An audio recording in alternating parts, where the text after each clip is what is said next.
علوم نبویہ۔ السلام علیکم ورحمۃ اللہ وبرکاتہ۔ الحمدللہ نحمدہ ونستعینہ ونستغفرہ ونؤمن بہ ونتوکل علیہ ونعوذ باللہ من شرور انفسنا ومن سیئات اعمالنا، من یہدہ اللہ فلا مضل لہ ومن یضلل فلا ہادی لہ، ونشهد أن لا إله إلا الله وحده لا شريك له، ونشهد أن محمدا عبده ورسوله، أما بعد فأعوذ بالله من الشيطان الرجيم، بسم الله الرحمن الرحيم، ألا إن أولياء الله لا خوف عليهم ولا هم يحزنون، صدق الله العظيم وصدق رسوله النبي الأمين المعين المكين الكريم، ونحن على ذلك لمن الشاهدين والشاكرين والحمد لله رب العالمين۔ غوث اعظم بمن بے سر و ساما مدد، قبلہ دی مدد، کعبہ ایما مدد۔ اور سرکار اعلیٰ حضرت ارشاد فرماتے ہیں، بکار خیش حیرانم مغشنی یا رسول اللہ، پریشانم پریشانم مغشنی یا رسول اللہ، ندارم جوز تم جائے ندانم جوز تم آوائے، توی خود سازو سمانم مغشنی یا رسول اللہ، شہاب کس نوازی کن طبیب آچار ازازی کن، مریض درد سیانم مغشنی یا رسول اللہ صلی اللہ تعالیٰ علیہ وآلہ وسلم۔ حضرات محترم، آپ اپنے ماتھے کے نگاہوں سے دیکھ رہے ہیں منبر نور پہ ایک سے ایک علماء کرام جلوہ افروز ہیں۔ میں بلا تمہید بغیر قیل و قال کے میں شروع ہونے جا رہا ہوں۔ علماء کرام سے توجہ چاہتے ہیں، علماء کرام بالخصوص سے توجہ کا طالب ہوں۔ محترم حضرات، میں نے جس آیت مقدسہ کی تلاوت کرنے کا شرف حاصل کیا، اللہ رب العزت قرآن مقدس میں ارشاد فرماتا ہے، الا ان اولیاء اللہ لا خوف علیہم ولا هم یحزنون، یعنی اس آیت کریمہ کا مطلب یہ ہے، اس آیت کریمہ کا ترجمہ یہ ہے کہ اللہ کے جو مقرب بندے ہیں، اللہ کے جو مقدس بندے ہوا کرتے ہیں، انہیں نہ کسی چیز کا خوف ہوا کرتا ہے اور نہ ہی انہیں کسی چیز کا حزن و ملال ہوا کرتا ہے۔ اس آیت کریمہ پر روشنی ڈالنے سے قبل بہتر اور مناسب سمجھتا ہوں کہ اپنے اور ساری کائنات کے مرکز عقیدت، انیس بے قطع چار ساز دردمندہ، ہم غریبوں کے غم گسار، ہم فقیروں کی سربت، شہر یار علم تاجدار حرم، نو بہار شفاعت، شب اسرا کے دولہا، نو شہ بزم جنت، دانائے سبل مولائے کل، ختم رسول خسرب خوبہ سیاہ لامکا، وجہ کن فقا در اللہ المکنون وسر اللہ المحضور، عالم ما کان وما یکون، آب و گل انبیاء، جانو دل اصفیاء، حضور احمد مجتبی محمد مصطفیٰ صلی اللہ علیہ وسلم کی بارگاہ میں جی لگا کر محبت کے ساتھ درود شریف پڑھے، اللہم صلی علی سیدنا حبیبنا مولانا محمد البارک وسلم، صلو علیہ صلاۃ و سلام علیک یا رسول اللہ صلی اللہ تعالی علیہ وآلہ وسلم۔ حضرات محترم، ایک شاعر شعر لکھتا ہے، بڑا یہ خوبصورت شعر ہے۔ شاعر کہتا ہے کہ تمہارا ذکر میرا دین و ایمان یا رسول اللہ، تمہارا ذکر میرا دین و ایمان یا رسول اللہ، تمہارا مصحف رخ میرا قرآن یا رسول اللہ، تمہارا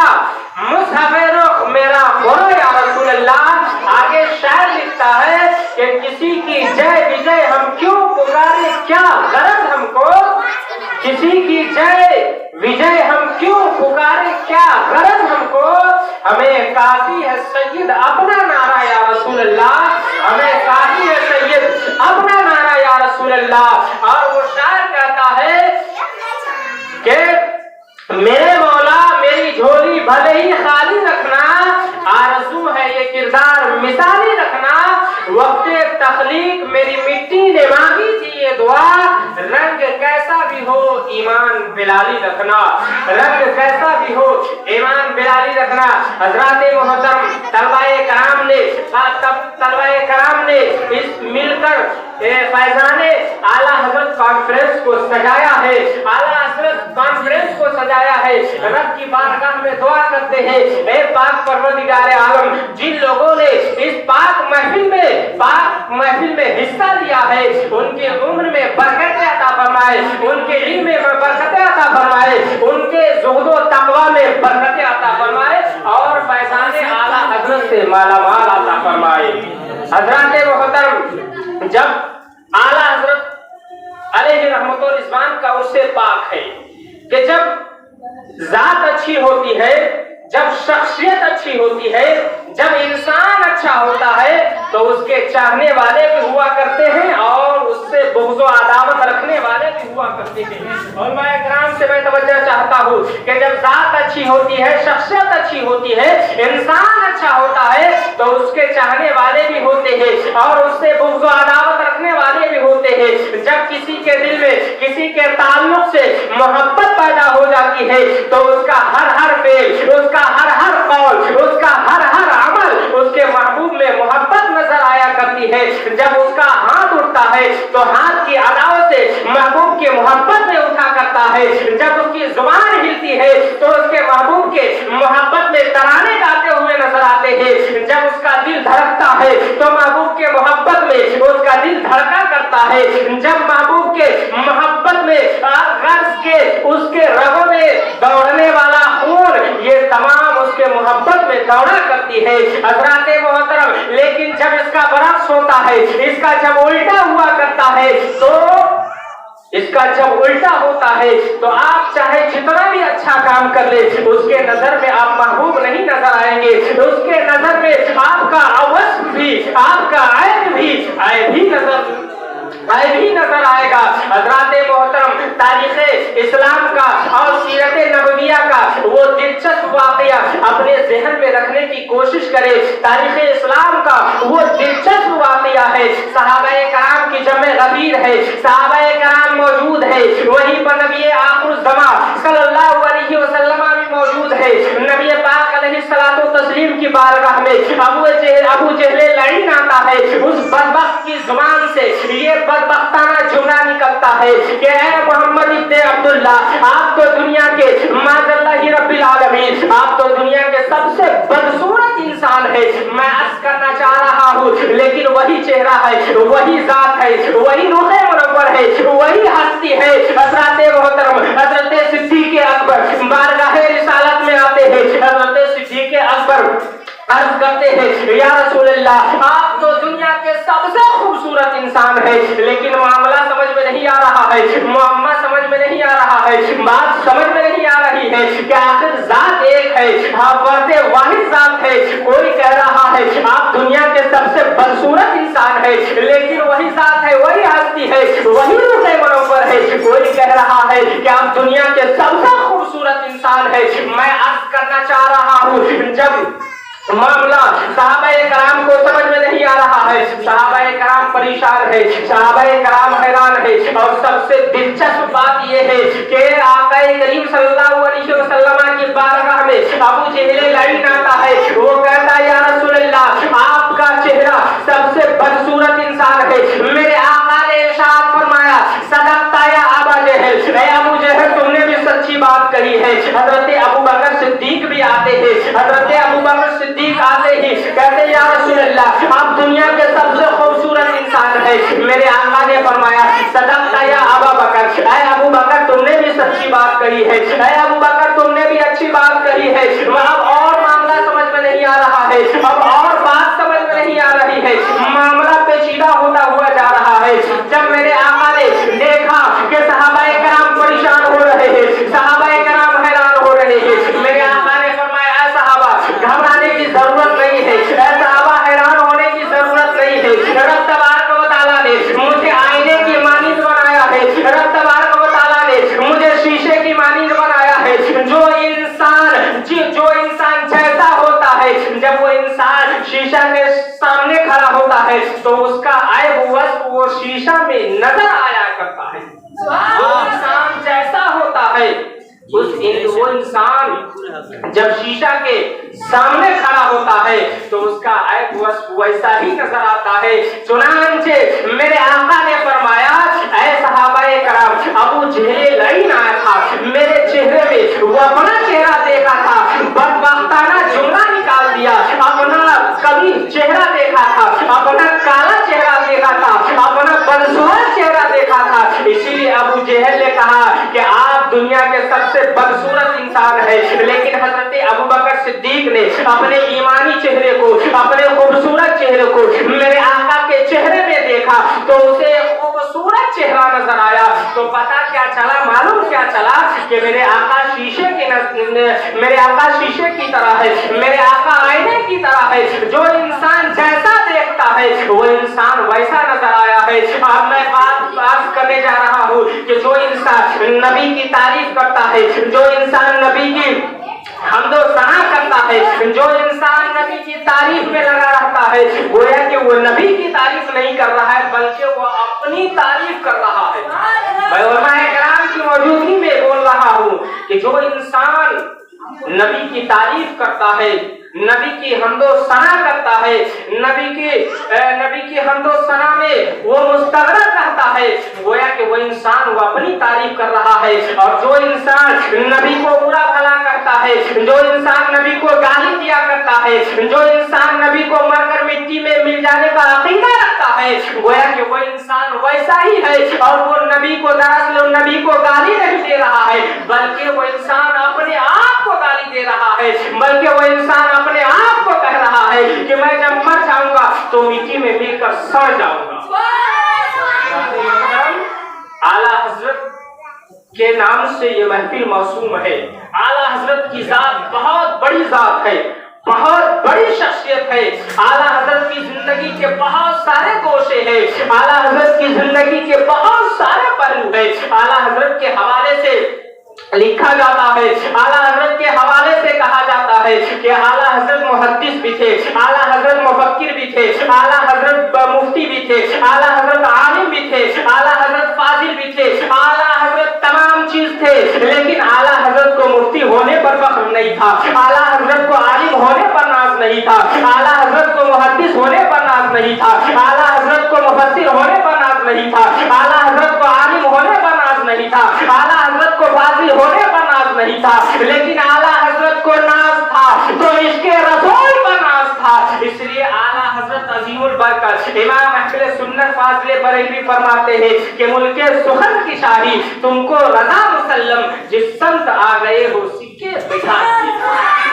جس سمت آ گئے ہو سکے بیٹھا دیے ہیں. حضرات محترم میں علماء کرام کی موجودگی میں بول رہا ہوں آج بولنے کی جسارت حاصل کر رہا ہوں کہ جب اعلیٰ حضرت عظیم البرکت امام اہل سنت کا عرس پاک ہوتا ہے تو اس عرس رضوی کے موقع پر اس عرس اعلیٰ حضرت کے موقع پر تمام مشائخ کشا تمام مشائخ جھومتے جھامتے اس عرس اعلیٰ حضرت میں شریک ہو جاتے ہیں اس عرس اعلیٰ حضرت میں شریک ہوتے ہیں. آج وجہ کیا ہے آج سبب کیا ہے تو اس کی بنیادی وجہ یہ ہے کہ جب اعلیٰ حضرت کا عرس ہوتا ہے اور تمام بزرگوں کا عرس ہوتا ہے تو ان دونوں عرسوں میں فرق ہے. وہ فرق کیا ہے اگر آپ ہم سے پوچھیں گے تو میں بتاؤں گا کہ اعلیٰ حضرت کے عرس میں فرق کیا ہے اور تمام بزرگوں کے عرس میں فرق کیا ہے. تو اعلیٰ حضرت عظیم البرکت کے عرس میں فرق یہ ہے سنیں ہندوستان کی سرزمین پر اولیاء کی کمی نہیں ہے ہندوستان کی سرزمین پر اولیاء اللہ کی کمی نہیں ہے ہندوستان کی سرزمین پر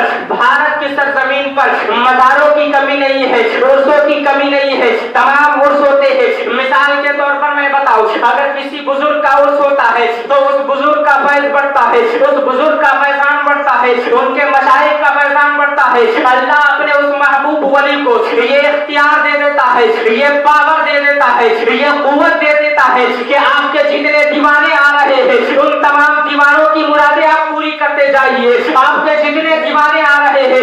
ان دیوانوں کو مسائل حل کرتے جائیے. چنانچہ آپ کو معلوم ہے کہ اعلیٰ حضرت کے عرس میں اور تمام بزرگوں کے عرس میں کیا ہے کہ جب تمام بزرگوں کا عرس ہوتا ہے تو ان کا فیضان بڑھتا ہے ہے ان کے مشائخ کا فیضان بڑھتا ہے، لیکن جب اعلیٰ حضرت عظیم البرکت امام اہل سنت فاضل بریلوی کا عرس ہوتا ہے تو صرف اعلیٰ حضرت کا فیض نہیں بڑھتا ہے، صرف مشائخ اعلیٰ حضرت کا فیض نہیں بڑھتا ہے، صرف امام اعلیٰ حضرت کا فیض نہیں بڑھتا ہے، بلکہ تمام سلسلوں کا فیض بٹا کرتا ہے، بلکہ تمام بزرگوں کا فیض بٹا کرتا ہے، بلکہ تمام مشائخوں کا فیض بٹا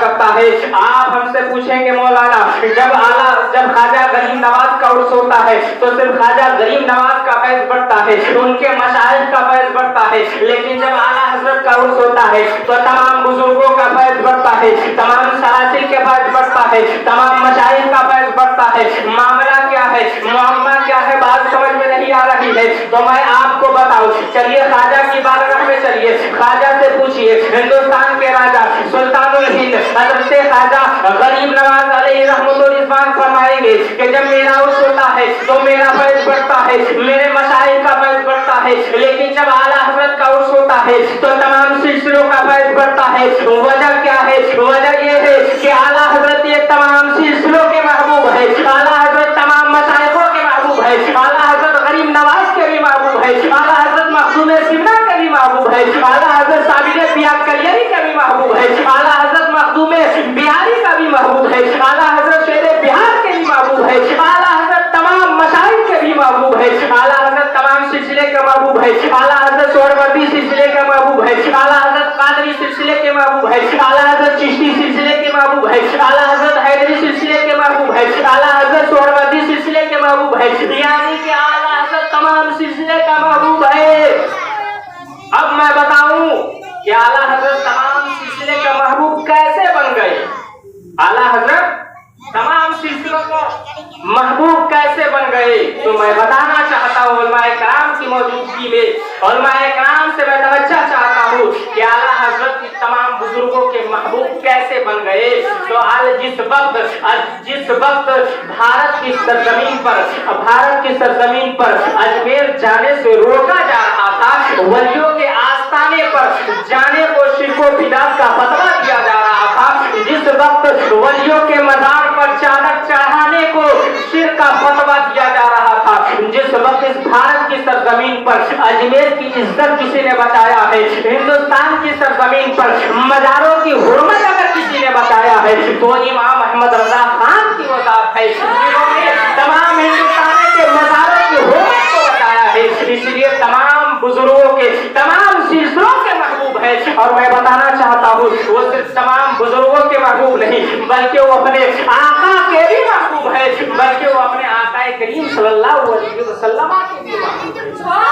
آقا کریم صلی اللہ علیہ وسلم کے بھی محبوب ہے۔ اس لیے